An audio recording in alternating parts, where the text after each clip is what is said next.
আচ্ছা, দিল্লির হারার পেছনে কি সেই 19তম ওভারে 3 বলে 3টা রান আউটই দায়ী ছিল, নাকি ব্যাটারদের যে দায়িত্ব নেওয়ার যে একটা প্রবণতা সেটা লক্ষ্য করা যায় না?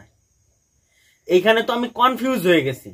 কারণ যেইখানে করুণ নায়ার 11 ওভার 4 বলে আউট হলো, তখন দিল্লির রান সংখ্যা ছিল 134 রান।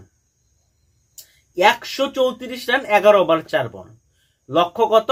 206 রানের লক্ষ্য। এবং উইকেট মাত্র 3টা গেছে করুণ নায়ারকে নিয়ে। সেখান থেকে আমি কোনো দিক থেকেই বুঝতে পারলাম না যে এই ম্যাচটা দিল্লি হারতে পারে। কিন্তু এই নাটকীয়তা কিন্তু ঘটে গেছে মুম্বাই ভার্সেস দিল্লির ম্যাচে। একটা হচ্ছে ফাইন্যান্সিয়াল ক্যাপিটাল অফ ইন্ডিয়া, একটা হচ্ছে ক্যাপিটাল অফ ইন্ডিয়া। দুইজনের যখন টক্কর লেগেছে, তখন কিন্তু সেই টক্করে ফাইন্যান্সিয়াল ক্যাপিটাল অফ ইন্ডিয়া অর্থাৎ মুম্বাই ইন্ডিয়ান্স কিন্তু 12 রানে জয় তুলে নিয়েছে। এর ক্রেডিট কাকে দেওয়া উচিত?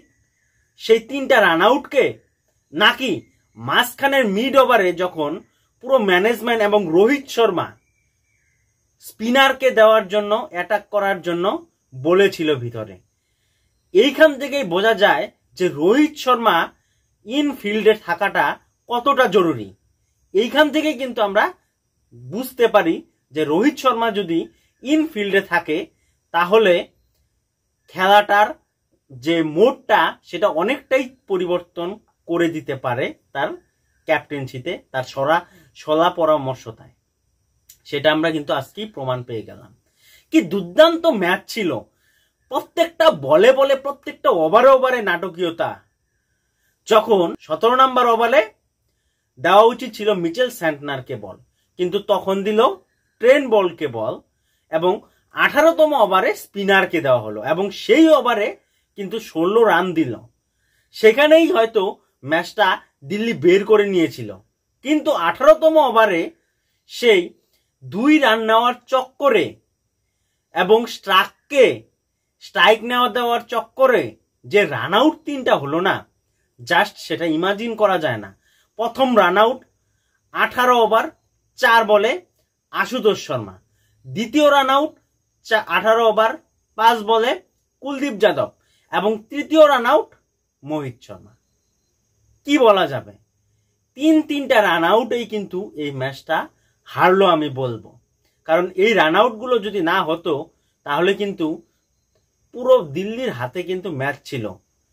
এর আগেই জেতা উচিত ছিল দিল্লিকে, কিন্তু প্রত্যেকটা ওভারে তারা উইকেট হারিয়েছে। প্রত্যেকটা ওভারে তারা মানে নিজের দায়িত্ব জ্ঞানহীন শটে কিন্তু উইকেটগুলো হারিয়েছে। কেএল রাহুল থেকে শুরু করে, স্টাফস থেকে শুরু করে, করুণ নায়ারকে বাহবা দেওয়া দরকার।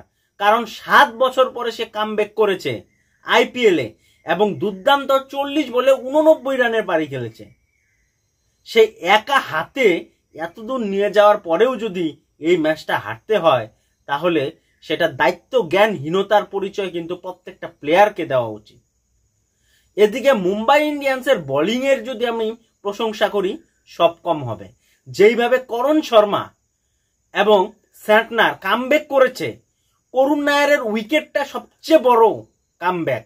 মিচেল স্যান্টনারের অফ স্ট্যাম্পে বোল্ট 5.2 ডিগ্রি সেখানে টার্ন, সেই জায়গায় করুণ নায়ার বোল্ট।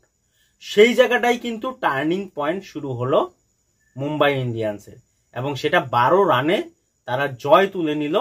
এবং তারা এখনো পর্যন্ত 200+ রান তারা ডিফেন্ড করেছে, কোনো দলকে জিততে দেয়নি।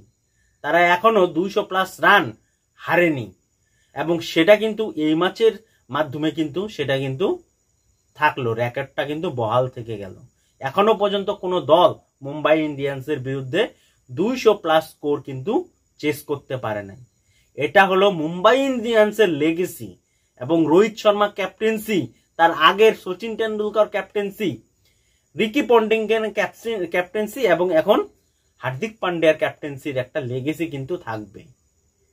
দুর্দান্ত ফর্মে ছিল আমাদের সূর্যকুমার যাদব, তিলক বর্মার নক, তারপরে শেষে নমন ধীরের নক।